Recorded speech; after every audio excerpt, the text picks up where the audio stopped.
দোলার বাঙালিয়ান রান্নাঘরে আপনাদেরকে স্বাগতম। আজকে আমি কাঁঠালের ইঁচড় রান্না করে দেখাবো। আমি কিভাবে ইঁচড়টি রান্না করেছি আপনারা দেখে নিন।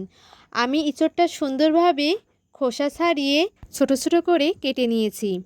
এইভাবে ছোট করে কেটে নিতে পারেন। নিয়ে নিয়েছি আলু আর পরিমাণ মতন কাঁচামরিচ, নিয়েছি এলাচ, দারচিনি, তেজপাতা আর জিরা। তাছাড়াও নিয়ে নিয়েছি পাঁচফোড়ন, পরিমাণ মতন আমি নিয়ে নিয়েছি। আপনারা যদি বাসায় করেন তাহলে পরিমাণ মতন নিয়ে নেবেন। এদিকে আমি দারচিনি, এলাচ, জিরা আর তেজপাতাটা ভেজে নিচ্ছি।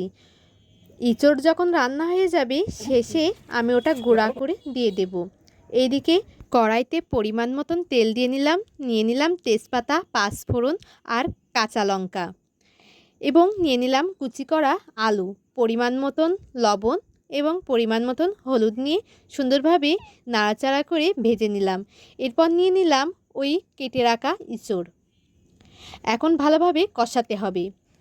আমি আবারও নিয়ে নিচ্ছি স্বাদ মতন লবণ এবং পরিমাণ মতন হলুদ। আপনারা যদি ইঁচড় মিষ্টি করে খেতে চান তাহলে চিনি দিয়ে দিতে পারেন।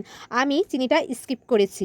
নাড়াচাড়া করে আমি 10 মিনিটের জন্য ঢাকনা দিয়ে ঢেকে দিচ্ছি যাতে সুন্দরভাবে সিদ্ধ হয়ে যায়। 10 মিনিট পর আবার ফেরত এসে আবারও একটু নাড়াচাড়া করে নিচ্ছি। নাড়াচাড়া না করলে তলায় এঁটে যাবে বা পুড়ে যাবে। দেখুন কত সুন্দর মাখো মাখো হয়ে এসেছে। সিদ্ধ করার জন্য আমি অল্প সামান্য জল নিয়ে নিচ্ছি। জল নিয়ে আবারও নাড়াচাড়া করে নিচ্ছি। নাড়াচাড়া করার পর আমি 5 মিনিটের জন্য আবার ঢাকনা দিয়ে ঢেকে দিয়েছিলাম। 5 মিনিট পর আবার ফেরত চলে এসেছি। এসে আবারও একটু নাড়াচাড়া করে নিচ্ছি। দেখুন কতটা সিদ্ধ হয়ে গেছে। যখন ইঁচড়টা সিদ্ধ হয়ে যাবে মানে প্রায় রান্নার শেষে আমি নিয়ে নিচ্ছি পিটলি।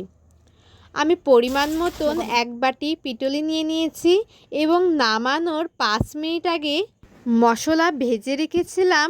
ওই ভাজা মশলা গুঁড়ো করে জল দিয়ে মিশিয়ে ঢেলে নিয়েছি। হয়ে গেছে আজকের মতন কাঁঠালের ইঁচড় রান্না।